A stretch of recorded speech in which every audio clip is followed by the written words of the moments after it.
Student, in previous lecture we have completed shrinkage and creep in structure. Today we will discuss about pre-stress concrete structure. तो आज हम लोग पढ़ेंगे pre-stress concrete structure होते क्या हैं, कैसे बनाया जाता है, कितने मेथड्स होते हैं उसके बनाने के, क्या है उसके एडवांटेज हैं, डिसएडवांटेज क्या हैं और कहाँ कहाँ वो यूज किया जाता है, प्री स्ट्रेस मेंबर कहाँ कहाँ यूज होते हैं। तो प्री स्ट्रेस का मतलब ही है कि पहले से स्ट्रक्चर को स्ट्रेस दे देना। प्री स्ट्रेस स्ट्रक्चर जो हमारा है उसको पहले से ही स्ट्रेस प्रोवाइड कर देना ही प्री स्ट्रेस्ड होता है। स्ट्रेस कैसे प्रोवाइड करते हैं, हमारा ये बीम है मान लेते हैं, इसके अंदर इंट्रोड्यूस करते हैं हम लोग क्या, रिइंफोर्समेंट को जैक के थ्रू, यहाँ एक जैक लगाते हैं, दोनों साइड खींचते हैं, स्ट्रेच करते हैं, टेंशन देते हैं, जिसकी वजह से इसमें टेंशन डेवलप होता है, रिइंफोर्समेंट में टेंशन डेवलप होता है और एक टाइम पे उसे कट कर देते हैं। जब टेंशन इंड्यूस्ड हो जाता है इसमें तो कट कर देते हैं। कट करने की वजह से रिइंफोर्समेंट जो है अपने इनिशियल पोजीशन में जाने की कोशिश करता है तो ये कंप्रेस हो जाता है, कंप्रेस होता है और जो कंक्रीट है इसके अंदर उसको कंप्रेशन को रोकने की कोशिश करता है, जिसके वजह से स्ट्रक्चर इस तरह से कुछ डिफ्लेक्ट हो जाता है।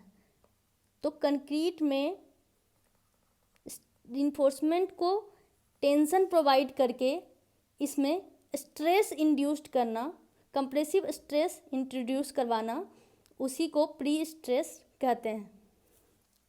2 मेथड है प्री स्ट्रेस कंक्रीट के लिए, pre tensioning, post tensioning. Pre tensioning में मेन डिफ्लेक्ट होने का या प्री स्ट्रेस होने का रीजन क्या है, जो हम रिइंफोर्समेंट प्रोवाइड करते हैं, हाई टेंसाइल रिइंफोर्समेंट प्रोवाइड करते हैं, उसे स्ट्रेच करते हैं, मतलब टेंशन प्रोवाइड करते हैं जैक के थ्रू, जैक होता है उसके थ्रू इसे खींचते हैं तो इसमें टेंशन डेवलप होता है, फिर इसे कट कर देते हैं तो अपना इनिशियल पोजीशन में जाने की कोशिश करता है, जिसके वजह से स्ट्रक्चर इस तरह से डिफ्लेक्ट हो जाते हैं। तो ये स्टार्टिंग विदाउट लाइव लोड, मतलब लोड आने से पहले ये पहले ही डिफ्लेक्ट हो गया, प्री स्ट्रेस्ड हो गया, स्ट्रेस्ड पहले ही हो गया, उसी को हम लोग प्री स्ट्रेस्ड बोलते हैं। जो भी structure member, concrete member without loading या without structure loading, main load, live load आने से पहले ही स्ट्रेस्ड है, उसे प्री स्ट्रेस सेक्शन बोलते हैं। 2 तरह से किया जाता है, प्री टेंशनिंग और पोस्ट टेंशनिंग, वो आगे देखेंगे। प्री स्ट्रेस को पहले अच्छे से समझते हैं। High tensile strength steel alloy producing permanent pre compression in area subjected to tension. High tensile strength steel use किया जाता है, उसको टेंशन दिया जाता है, खींचा जाता है, फिर उसे कट कर दिया जाता है, जिसके वजह से स्ट्रक्चर में प्री स्ट्रेस डेवलप होता है और टेंशन जोन में प्री कंप्रेशन डेवलप होता है, परमानेंट प्री कंप्रेशन डेवलप होता है। Next, in 1904 Friesenite attempts to introduce permanent acting forces in concrete to resist elastic forces under load was named as pre-stressing। 1904 में फ्रिसनाइट ने इंट्रोड्यूस करवाया था pre stressing को। उन्होंने क्या किया था, कंक्रीट को रिसिस्ट करने के लिए, इलास्टिक लोड जो भी आने वाला है उसको रिसिस्ट करने के लिए प्री स्ट्रेस कर दिया था, जिसे हम लोग प्री स्ट्रेसिंग के नाम से जानते हैं। ये रिइंफोर्समेंट सेक्शन है आपका, कंक्रीट रिइंफोर्स सेक्शन है। पहले ये बेंड नहीं था, अंडर डेड लोड कुछ इस तरह से था, जब लोडिंग आया बेंड हो गया तो क्रैक आ गया। और प्री स्ट्रेस में इसका उल्टा है। प्री स्ट्रेस में हमने क्या किया, रिइंफोर्समेंट को टेंशन दिया, टेंशन देने के बाद उसे कट कर दिया, कट कर देने की वजह से वो अपने शेप में वापस आना चाहा, अपने इनिशियल लेंथ में, तो वो बेंड कंप्रेशन डेवलप हुआ, जिसकी वजह से स्ट्रक्चर बेंड हो गया। तो अब हम इसे लोड देंगे तब वो प्लेन सेक्शन में कन्वर्ट हो जाएगा। लोड इस पे आया तब वो प्लेन सेक्शन में, फुल सप्लाई लोड में प्लेन सेक्शन में डेवलप हो गया। तो सोचिए इसका स्ट्रेंथ कितना डेवलप हो गया कि पहले तो डिफ्लेक्टेड है, प्लेन हुआ, अब ये नीचे तक भी अटेंड कर सकता है, मतलब फुल सप्लाई लोड के अलावा भी और लोड भी आएगा तो नीचे डिफ्लेक्ट होके वो स्ट्रक्चर को फेल होने से सेव कर लेगा। इतना स्ट्रेंथ प्री स्ट्रेस के वजह से बढ़ गया। क्या फ़ायदा हुआ प्री स्ट्रेसिंग का? पहले ही हम लोग स्ट्रेस किए तो स्ट्रक्चर कुछ इस तरह से डिफ्लेक्ट हो गया अपर साइड में, इस पे जब लोड आया तो वो प्लेन हो गया। अब इसमें और फुल सप्लाई लोड के अलावा भी और लोड आता है तो उसे भी रेसिस्ट कर लेगा। इस तरह से नीचे जो आरसी सेक्शन में स्टार्टिंग में ही हो रहा था सप्लाई लोड पे, वो फुल सप्लाई के बाद का लोड से वो डिफ्लेक्ट होके उसको भी रेसिस्ट कर लेगा। तो प्री स्ट्रेस के वजह से इसका स्ट्रेंथ बहुत ज़्यादा हाई हो गया। यही प्री स्ट्रेस होता है। सो प्री स्ट्रेस का ओवरऑल मतलब यही हुआ कि स्ट्रक्चर्स को पहले से स्ट्रेस देना थ्रू इन्फोर्समेंट को टेंशन प्रोवाइड करके स्ट्रक्चर को ऊपर की तरफ बेंड करवा देते हैं। उसके बाद जब लोड आता है तब वो अपने शेप में मतलब फ्लैट शेप में आ जाता है। तो उसका स्ट्रेंथ इतना इंक्रीज हो गया कि वो पहले डेड लोड में इस तरह से कुछ दिखेगा, जब full supply load service load आएगा तो वो फ्लैट हो जाएगा। और इससे भी ज़्यादा अगर लोड आता है, फुल सप्लाई लोड के अलावा और लोड आते हैं, तब वो नीचे के साइड बेंड होके उस लोड को रेसिस्ट करने की कोशिश करेगा और क्रैक नहीं होगा सेक्शन, मतलब ओवरऑल क्रैक सेक्शन नहीं होगा। जो प्री स्ट्रेस मेंबर्स है, जिसके लिए हम लोग प्री स्ट्रेस कर रहे हैं मेंबर को, उसका फ़ायदा यही है कि वो उसमें इतना स्ट्रेंथ गेन कर लेगा, इतना इंक्रीज हो जाएगा कि वो फुल सप्लाई लोड में भी फ्लैट रहेगा, बेंड होगा ही नहीं। और जब ये in case full supply load के बाद भी लोड आता है तो इस तरह से बेंड होके उस लोड को भी रेसिस्ट कर लेगा और सेक्शन डैमेज नहीं होगा। इसलिए हम लोग ब्रिजेज वगैरह में भी इसे यूज करते हैं। और कहाँ यूज करते हैं प्रीकास्ट मेंबर्स को? जहाँ स्पैन इतना ज़्यादा है, मतलब दो बीच में स्पैन इतना ज़्यादा है कि कास्ट करना, मतलब इन सीटू कास्ट करना बीम को पॉसिबल नहीं है। तो हम लोग क्या करते हैं, प्री कास्ट बीम इस पे प्रोवाइड करवा देते हैं। जहाँ बीच में मतलब इतना ज़्यादा स्पैन है कि बीच में अगर इन सीटू कास्ट करेंगे तो बीच में एक और कॉलम देना पड़ेगा, पर हमें इसे नहीं देना है, अवॉइड करना है। उस जगह के हम लोग प्री कास्ट बीम प्रोवाइड कर देंगे जो कि मजबूत होगा सेक्शन। आई होप जो पहले प्री स्ट्रेसिंग के लिए समझा, प्री स्ट्रेस कंक्रीट के लिए समझा, उसे समझ आया होगा कि प्री स्ट्रेस क्या होता है। तो पहले मैनी ईयर्स अगो भी प्री स्ट्रेसिंग का यूज किया जाता था। कैसे किया जाता था? जो वुडन बैरल होता था, ये वुडन बैरल है, वुडन स्टेप्स के थ्रू बनाया गया है, उसे बाइंड कर दिया गया है मेटल से। अब इसमें पानी फिल कर रहे हैं तो हुप स्ट्रेस या टेंशन डेवलप हो रहा है, जो कि इस साइड पे लगा रहा है, मतलब वुडन बैरल पे, वुडन स्टेप्स पे लगा रहा है वाटर, तो उसे सेव करता है टूटने से या क्रैक होने से ये रिइंफोर्समेंट जो हमने मेटल प्रोवाइड करा है। Concept of pre stressing was invented many years ago when metal were use around the wooden barrel. Metal को यूज करके वुडन बैरल बनाया जाता था।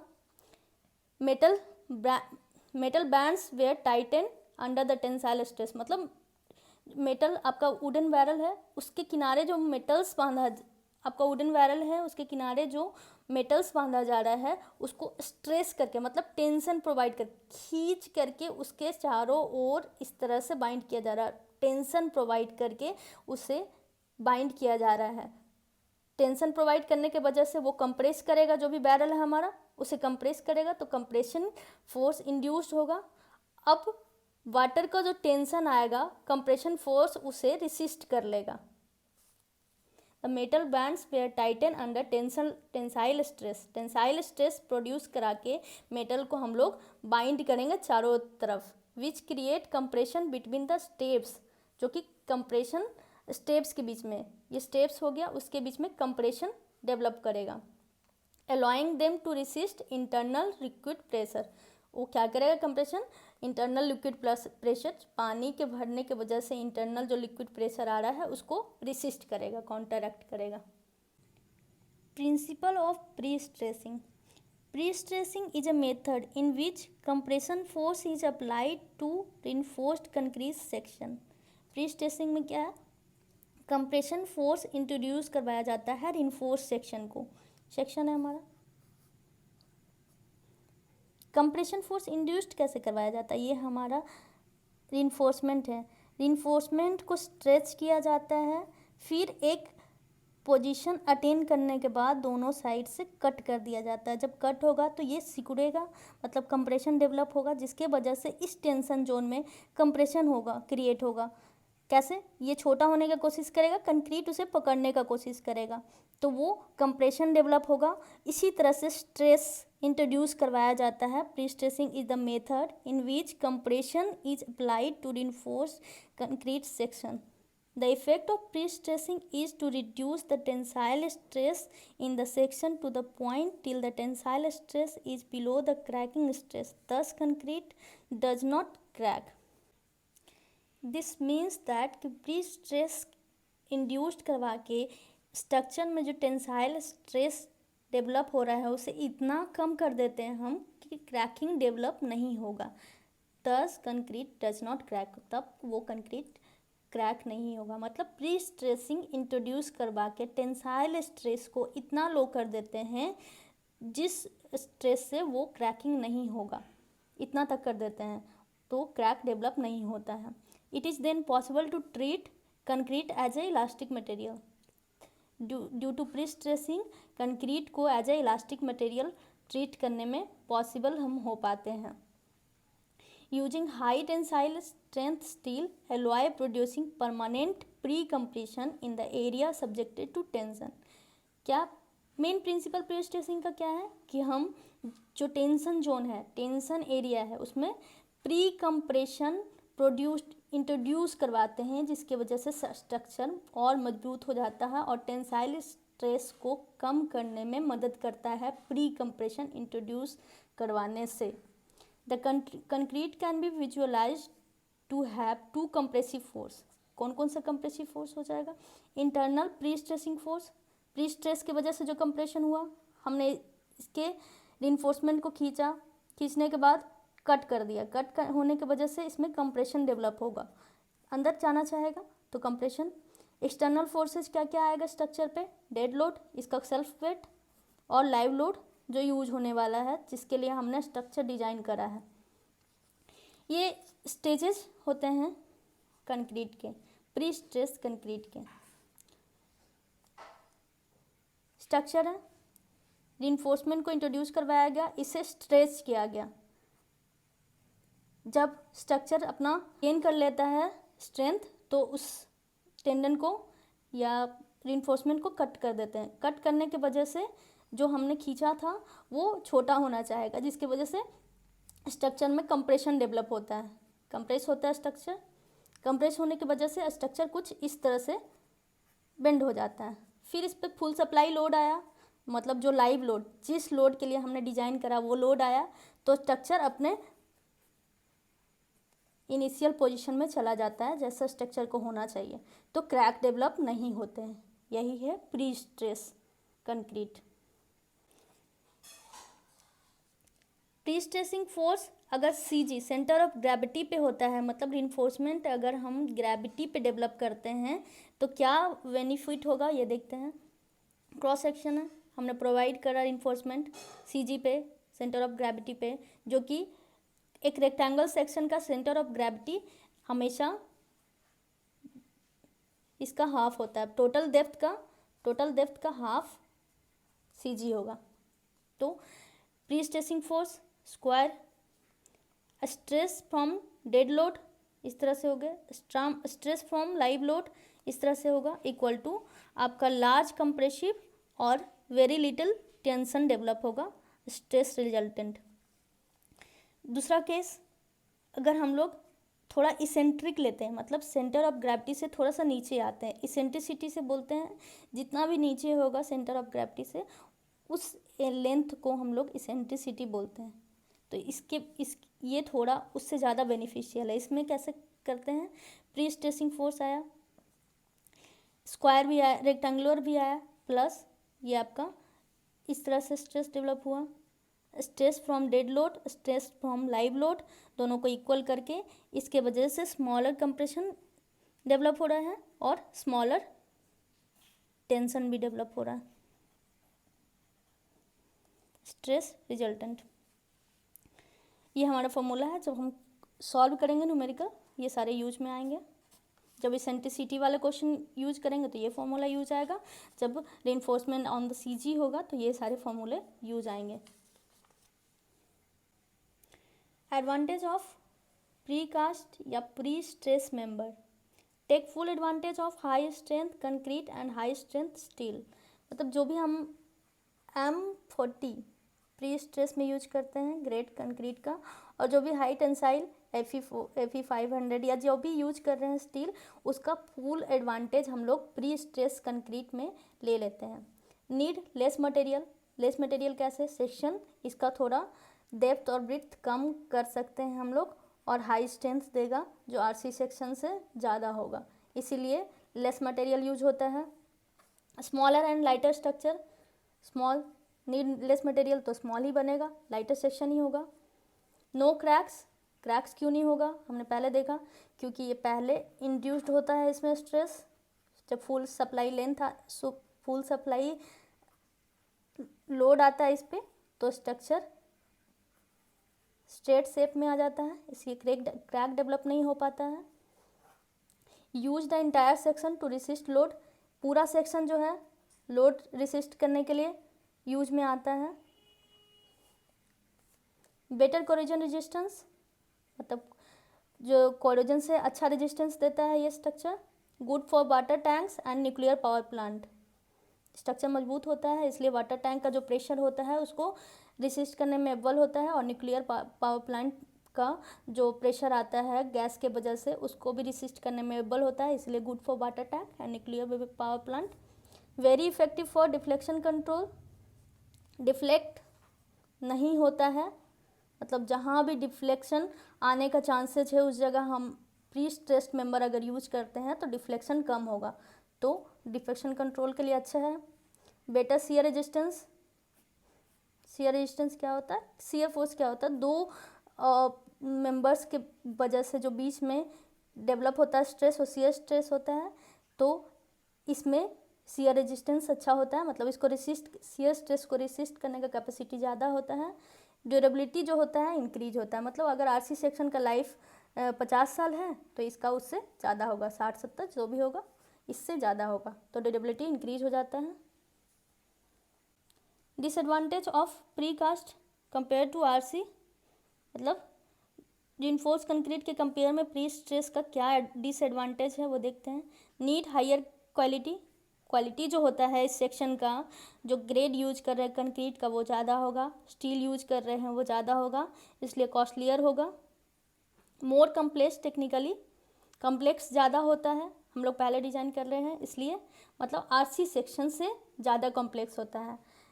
हाई क्वालिटी ज़्यादा यूज होता है RC सेक्शन के कंपेरिजन में। मोर एक्सपेंसिव होता है, क्योंकि हाई क्वालिटी यूज होगा तो मोर एक्सपेंसिव अपने आप होगा।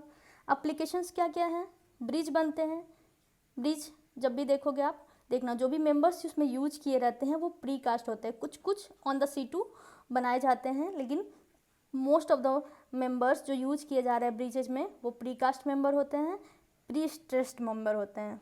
स्लैब इन बिल्डिंग, बिल्डिंग में भी यूज होने लगा है स्लैब जो होता है, ताकि वो उसका थिकनेस कम हो, स्ट्रेंथ ज़्यादा हो, पहले से ही वो अगर स्ट्रेस्ड रहेगा तो उस पर लोड आएगा तो वो फ्लैट हो जाएगा तो क्रैक डेवलप नहीं होगा। तो जो हैवी लोड स्ट्रक्चर हम लोग बना रहे हैं उसमें स्लैब के लिए भी यूज किया जाता है। वाटर टैंक, वाटर टैंक में भी यूज किया जाता है, क्योंकि वाटर का जो प्रेशर होता है बहुत ज़्यादा होता है। अगर वाटर टैंक इस तरह से बना है तो इसके अंदर जो वाटर है वो कंप्रेसिव टेंसाइल फोर्स लगाएगा बाहर निकलने के लिए, और ये सेक्शन कंप्रेसिव फोर्स लगाएगा उसको रिसिस्ट करने के लिए, तो वाटर टैंक के लिए भी यूजफुल है। कंक्रीट पाइल, मतलब जहाँ सॉइल अच्छा नहीं होता है वहाँ हम लोग जो फाउंडेशन देते हैं पाइल देते हैं। सॉइल का अगर बियरिंग कैपेसिटी कम है तो हम लोग क्या करते हैं फाउंडेशन को पाइल के रूप में देते हैं, मतलब वो नीचे तक हार्ड स्टाटा पे जाता है और इस लोड को स्ट्रक्चर जो भी इसके ऊपर बना उस लोड को यहाँ हार्ड स्टाटा पे ट्रांसफ़र करता है। कब प्रोवाइड करते हैं पाइल, या तो वाटर वाले स्ट्रक्चर में, मतलब नदी वगैरह में भी पाइल यूज करते हैं, जहाँ सॉइल का बियरिंग कैपेसिटी, मतलब इस तरह का फुटिंग लेने का कैपेसिटी उसमें कम है, उस जगह पाइल फुटिंग यूज करते हैं, तो कंक्रीट पाइल बनाने में यूज होता है। थिन सेल स्ट्रक्चर, पतला सेल का स्ट्रक्चर बनाने में, मतलब उसका थीन रहेगा, जो कि आरसी के थ्रू संभव नहीं है। तो थीन सेल स्ट्रक्चर बनाने में ऑफशोर प्लेटफॉर्म, जो भी नदी उदी के किनारे प्लेटफॉर्म बनेगा उसको बनाने में यूज किया जाता है। Nuclear power plant, nuclear power plant में भी क्या होता है, न्यूक्लियर गैस भरा जाता है, हाइड्रोजन, और जो भी गैसेज होते हैं वो भी कम टेंसाइल फोर्सेस लगाते हैं स्ट्रक्चर पे, और ये कंप्रेसिव फोर्स देके रिसिस्ट करने की कोशिश करता है। तो न्यूक्लियर पावर प्लांट में भी रिपेयर एंड रिहैबिलिटेशंस के लिए भी। Reinforcement in the forms of, मतलब कि जो भी हमारा प्री स्ट्रेस स्ट्रक्चर में कंक्रीट में जो रिइंफोर्समेंट डाल रहे हैं वो किस किस रूप में हम यूज करते हैं। तो एक तो वायर यूज करते हैं। वायर क्या होता है, pre stressing wire is a single unit made up of steel, मतलब वायर क्या होता है, एक सिंगल यूनिट से बना हुआ होता है, इस तरह से कुछ होगा, उसको हम लोग इंट्रोड्यूस करवाएंगे स्ट्रक्चर में, कंक्रीट स्ट्रक्चर में। तो वायर हो गया। स्ट्रैंड्स 2, 3 और 7 wire are bonded to form a pre stressing strand. ये जो सिंगल वायर था उसी को 3, 4, 5, 6, 7 में इसको बाइंड किया जाता है, बाउंड किया जाता है इस तरह से। उसके बाद वो प्री स्ट्रेसिंग स्ट्रैंड्स बन जाता है। Tendon, a group of strand, ये 7 वायर या 3 वायर्स या 2 वायर से मिलके बना, उसी तरह से ग्रुप मतलब 4-5 स्ट्रैंड्स को मिला के बाइंड किया जाता है, वो हो जाएगा टेंडन। केबल क्या होता है, group of tendon forms a pre stressing cable. इसका ग्रुप, इसका 4-5 ग्रुप जितना भी हो, 3 या 2, 4 जो भी प्रोवाइड कर रहे हो, उसका ग्रुप एक केबल बनाता है। वार्स क्या होता है, a tendon can be made up of single steel bar. Bar तो आपने आरसीसी में भी पढ़ा था कि जो जितना भी डायमीटर प्रोवाइड कर रहे हो आप, उस डायमीटर का जो वार ले रहे हो Fe415, वो आपका वार्स कहलाता है। ठीक है। प्री स्ट्रेसिंग 2 तरह से होते हैं। There are 2 basic methods of applying pre-stress to a concrete member: pre-tensioning and post-tensioning. Most often in factory situation, और ये साइट यूज के लिए बनाया जाता है। पोस्ट टेंशनिंग देखते हैं, प्री टेंशनिंग क्या होता है, पोस्ट टेंशनिंग क्या होता है। Pre tensioning, in pre tension the tendons are tensioned against some abutment before concrete is placed. After the concrete harden, the tension force is released. The tendon tries to shrink back to initial length, but concrete resist is through the bond between them. Thus, compression force is induced in the concrete. Pre-tension is usually along with precast. क्या बोला गया, pre tension जो होता है, हम लोग सबसे पहले क्या करते हैं, ये हमारा कुछ इस तरह से स्ट्रक्चर बना रहेगा, रिइंफोर्समेंट ये जा रहा है, पहले इसे स्ट्रेस करते हैं, यहाँ बाइंड किया, यहाँ बाइंड किया, स्ट्रेच हो रहा है ये रिइंफोर्समेंट, इसके बीच में हमने कंक्रीट का कास्ट कर दिया, ये एक नीचे से एक लेंथ पे हमने रिइंफोर्समेंट को रखा, उसे स्ट्रेच कर रहे हैं, और अब कंक्रीट का मिक्स बना लिया, अब उसे प्लेस कर दिया, जो भी बीम बनाना है ढेर सारा बना लिया, 1 2 3 4 5, इसी तरह similarly n numbers of beams बनते जाएंगे। इसे स्ट्रेच करा, जब ये सूख जाएगा, ड्राई हो जाएगा, अटेन कर लेगा अपना स्ट्रेंथ, तब इस टेंडन को कट कर देते हैं, यहाँ से कट कर देंगे। तब जब ये कट होगा तो ये कंप्रेस होगा, मतलब ये अपने आप को छोटा करने का कोशिश करेगा, और कंक्रीट इसे छोटा नहीं होने देगा, उसको रिसिस्ट करेगा, जिसके वजह से कंप्रेशन टेंशन जोन में डेवलप होगा और वो प्री स्ट्रेस्ड हो जाएगा। स्ट्रक्चर पहले से ही प्री स्ट्रेस्ड रहेगा। तो इसमें क्या क्या किया गया, प्री टेंशन, टेंडन अभी मैंने बताया कि जो tendons a group of strand और वायर, तो टेंडन को इंट्रोड्यूस करवाया गया, उसे स्ट्रेच किया गया, फिर कंक्रीट को कास्ट किया गया, प्लेस किया गया। आफ्टर हार्डन, कंक्रीट हार्ड हो गया, तब टेंशन फोर्स रिलीज कर दिया गया और टेंडन्स को कट कर दिया गया। तो टेंडन ट्राई करता है shrink back to its initial position, मतलब इनिशियल लेंथ तक जाने के लिए बैक में कोशिश करता है, बट कंक्रीट रिसिस्ट, कंक्रीट उसे रिसिस्ट करता है, it through the bond between them, जो कि बॉन्ड इसमें डेवलप हुआ है उसके बीच का, उसके वजह से, तो compression force is induced in the concrete. Stages क्या क्या है प्रीकास्ट का? सबसे फर्स्ट में क्या करते हैं, anchoring of tendons against the end abutment, ये इंड अबटमेंट है आपका, एंकर करते हैं मतलब उसको खींचते हैं, किसको, टेंडन्स को, टेंडन को ही रिइंफोर्समेंट मिलता है, रिइंफोर्समेंट का बहुत सारा टाइप्स हम लोग यूज करते हैं प्रीकास्ट में, wires, strand, tendon, cable, bars, ये सब यूज करते हैं रिइंफोर्समेंट के लिए कंक्रीट स्ट्रक्चर में, प्री स्ट्रेस कंक्रीट स्ट्रक्चर में। तो सबसे पहले क्या करते हैं, एंकर करते हैं, मतलब दोनों साइड से बांधते हैं, जैक को प्लेस करते हैं, यहाँ जैक को प्लेस करते हैं, ये एक हमने वायर को कसने के लिए, टाइट करने के लिए जैक लगाया जाता है, उसको खींचता भी है और उसको टाइट करके रखता है। Second, apply tension to the tendon, tension apply करते हैं, सबसे पहले हमने वायर रख दिया, उसे जैक से बांध दिया, मतलब टाइट कर दिया, अब उसमें टेंशन स्ट्रेस देंगे और उसके बाद फिर कंक्रीट को कास्ट करेंगे, कास्टिंग ऑफ कंक्रीट, और फिफ्थ में कटिंग ऑफ टेंडन्स, फिर टेंडन को कट कर देंगे, तो हमारा प्री स्ट्रेस कंप्रेशन डेवलप हो जाएगा टेंशन जोन में। क्या यूज करते हैं इसमें, 40 MPa कंक्रीट यूज करते हैं प्री टेंशन मेंबर्स में। In post tension the tendons are tensioned after the concrete hardened. Commonly metal or plastic ducts are placed inside the concrete before casting. After the concrete hardened and have enough strength, the tendon was placed inside the duct, stressed and anchored against the concrete. Grout may be injected into the duct later. This can be done either as precast or cast in place. क्या होता है post tensioning, pre tensioning में क्या हुआ कि cast और स्ट्रेचन साथ में करेंगे। पोस्ट टेंशनिंग में क्या हुआ कि पहले कंक्रीट बना लेंगे, जहाँ रिइंफोर्समेंट डालना है वहाँ डक्ट छोड़ देंगे, मतलब खाली स्पेस छोड़ देंगे, ये ब्लैंक है डक्ट का, ये डक्ट है, डक्ट मतलब खाली जगह जहाँ पे हमें रिइंफोर्समेंट पुट करना है।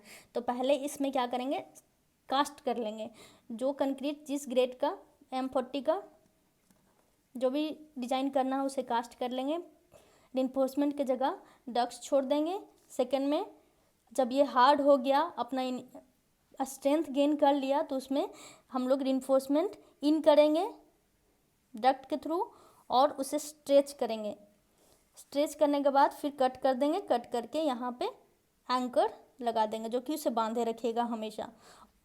कट करेंगे कैसे, पहले इसे स्ट्रेच करा, स्ट्रेच करने के बाद ग्राउटिंग करने के लिए, मतलब इसके अंदर सीमेंट और इसको बाइंड करने के लिए कुछ तो चाहिए होगा।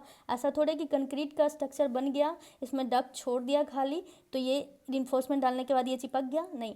इसमें क्या करते हैं, इन करते हैं, ग्राउटिंग करते हैं, सीमेंट का पेस्ट, सीमेंट सैंड का पेस्ट ग्राउट करते हैं इसके थ्रू। ये इंजेक्टर है, इसको यहाँ पे इन करके अंदर फोर्सली पुट करते हैं इसको बाइंडिंग मटेरियल, तो ये बाइंड हो जाता है। उसके बाद फिर कट करके इसे यहाँ बांध दिया जाता है। वही यहाँ कहा गया है, in post tension tendons are tension after the concrete has harden, पहले कंक्रीट कास्ट कर लिया गया। कॉमनली मेटल और plastic ducts are place inside the concrete before casting, मतलब इसके जगह पे या तो प्लास्टिक डक्ट्स रख दिया गया है या रिइंफोर्समेंट डक्ट रख दिया गया है, जो कि बाद में निकाल लिया जाएगा। After the concrete harden and have enough strength the tendons was placed, tendon मतलब रिइंफोर्समेंट प्लेस्ड किया जाता है इनसाइड द डक्ट, स्ट्रेस्ड मतलब खींचा जाता है, स्ट्रेस किया जाता है, एंड एंकर अगेंस्ट कंक्रीट, और इसे एंकर कर दिया जाता है, मतलब यहाँ बांध दिया जाता है कंक्रीट के अगेंस्ट, एंकर कर दिया जाता है। प्री टेंशनिंग मेंबर में इसको एंकर करने का कोई ज़रूरत नहीं है, ये पोस्ट टेंशनिंग है, इसमें एंकर करने का ज़रूरत पड़ता है एक स्ट्रेंथ, हाई स्ट्रेंथ गेन करने के लिए। एंकर अगेंस्ट कंक्रीट, ग्राउट में be injected into the, grout मतलब जो बाइंडिंग मटेरियल, इसके थ्रू, इस मशीन के थ्रू इंजेक्ट करेंगे। यहाँ हमारा अच्छे से दिखाया गया। ये डक्ट था, इसमें वायर, ये टेंडेंस है आपका, ये प्रोवाइड करा गया एक ग्राउटिंग के थ्रू। जब इसे स्ट्रेस कर लिया गया तो ग्राउटिंग के थ्रू इसमें ये आपका है ट्यूब, ग्राउट ट्यूब, इसमें हम लोग सीमेंट और सैंड का पेस्ट डाल के इसके अंदर इंजेक्ट करेंगे और ये इसे फील कर देगा। इसकी वजह से इन दोनों के बीच में बाउंड फिर से डेवलप हो जाएगा। ये होता है हमारा post tensioning. Stages of post tensioning. सबसे पहले कास्टिंग ऑफ कंक्रीट कास्ट कर लिया। प्लेसमेंट ऑफ टेंडेंस को प्लेस किया। प्लेसिंग ऑफ एंकोरेज ब्लॉक और जैक, मतलब एंकोरेज ब्लॉक जो टेंडन गया उसको यहाँ बाइंड करने के लिए एंकोरेज ब्लॉक और जैक से बांधते हैं, कसते हैं। Applying tension to the tendons, इसको टेंडन को टेंशन अप्लाई किया गया। Seating of wedges, cutting the tendons, यही स्टेजेस है आपका। Advantage of pre tensioning, advantage of post tensioning. Pre tensioning is suitable for pre cast member produced in bulk. जहाँ ज़्यादा में प्रोड्यूस करना हो, बल्क मतलब बहुत ज़्यादा क्वांटिटी में प्रोड्यूस करना है, तो उसके लिए प्री टेंशनिंग बेस्ट है। मतलब आपका 2 प्लेटफॉर्म बन गया यहाँ, इसमें आपने रिइंफोर्समेंट को टेंशन दिया, यहाँ ब्लॉक बनाते गए, जो भी बनाना है, स्लैब बनाना है, बीम बनाना है, कॉलम बनाना, जो भी बनाना है, इसमें बल्क में प्रोड्यूस करने के लिए प्री टेंशनिंग अच्छा होता है। In pre tensioning large anchorage device is not present, मतलब यहाँ हमने कट करा, कट करने के बाद इसे एंकरेज मतलब इस रिइंफोर्समेंट को बांधने के लिए कोई डिवाइस का ज़रूरत नहीं पड़ता है प्री टेंशनिंग में, क्योंकि ये साथ साथ कास्ट हुआ, इसके साथ ये हार्डन हुआ, फिर हमने कट करा ना। पोस्ट टेंशनिंग में क्या होता है कि हमने डक्ट छोड़ दिया, उसमें रिइंफोर्समेंट को इन किया, बाद में रिइंफोर्समेंट को जोड़ा साथ में, इसके लिए एंकरेज का ज़रूरत होता है। इसमें एंकरेज का ज़रूरत नहीं होता है, बल्क में प्रोड्यूस होता है। और इसका एडवांटेज क्या क्या है? Post tensioning is suitable for heavy cast in place member. ये सुटेबल जो कि हैवी, जो भी हैवी मेंबर्स हो गया, स्लैब वगैरह, ये हमारा कास्ट हो गया फैक्ट्रीज में, और इन्फोर्समेंट अगर इन सीटू जहाँ स्ट्रक्चर बना रहे हैं वहाँ देना हो तो वो भी दे सकते हैं, उसके लिए बेस्ट है।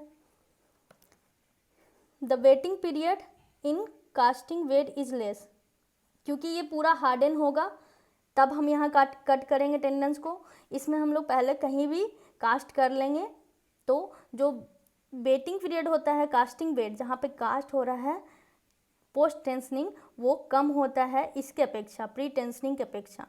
ये ज़्यादा वेट करना पड़ता है, ये फुल स्ट्रेंथ गेन करेगा तभी इसको यहाँ से हटाएंगे, इस प्लेटफॉर्म से हटाएंगे और दूसरा लगाएंगे।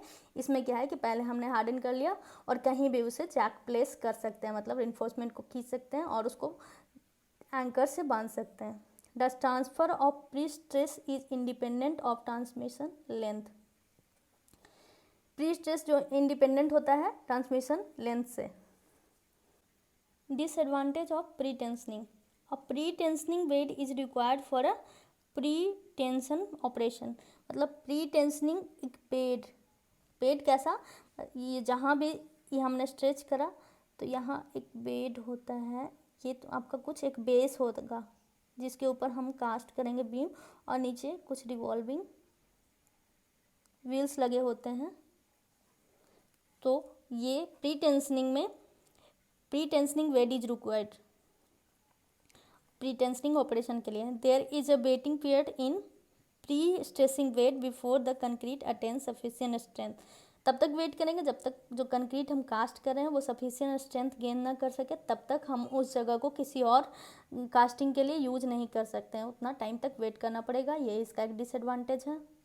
There should be good bond between concrete and steel over the transmission length. Transmission length के बीच में गुड बॉन्ड होना चाहिए ट्रांसमिशन लेंथ तक, इसमें ज़रूरी नहीं है। ये इसका बेनिफिट हो गया। ट्रांसफर प्री स्ट्रेस इंडिपेंडेंट होता है, मतलब इस पर डिपेंडेंट नहीं होता है ट्रांसमिशन लेंथ तक कि वो बॉन्डिंग अच्छा ही होना चाहिए। इसमें बहुत इंपॉर्टेंट हो जाता है कि there should be good bond between concrete and steel over the transmission length, ये इसका ड्रॉबैक हो गया। Post tensioning is not suitable for bulk production के लिए पोस्ट टेंशनिंग नहीं है, कम में प्रोड्यूस होता है, वो एक साथ बहुत ज़्यादा प्रोड्यूस कर सकते हैं। एंकरेज डिवाइस इज प्रेजेंट, यही इसका ड्रॉबैक है कि एंकरेज डिवाइस एक लगाना होता है फॉर फिक्सिंग द रिइंफोर्समेंट को फिक्स करने के लिए, because of the first casting and then reinforcement is placing a strength of member decreases as compare to pre cast, क्योंकि हम लोग बाद में उसमें रिइंफोर्सिंग करते हैं इसलिए उसका स्ट्रेंथ थोड़ा कम होता है प्री टेंशनिंग मेंबर से। सो अब तक हमने डिस्कस किया कि प्री स्ट्रेसेस क्या होते हैं, कैसे कैसे किए जाते हैं, टाइप्स क्या क्या हैं प्री स्ट्रेसिंग का, और एडवांटेज डिसएडवांटेज पढ़ा हमने। अब नेक्स्ट लेक्चर में पढ़ेंगे प्री स्ट्रेस लॉसेज क्या क्या होते हैं, उस पर न्यूमेरिकल्स सॉल्व करेंगे, क्या क्या न्यूमेरिकल्स बनेंगे प्री स्ट्रेस के लिए और उसमें क्या क्या लॉसेज होंगे। ठीक है, थैंक यू।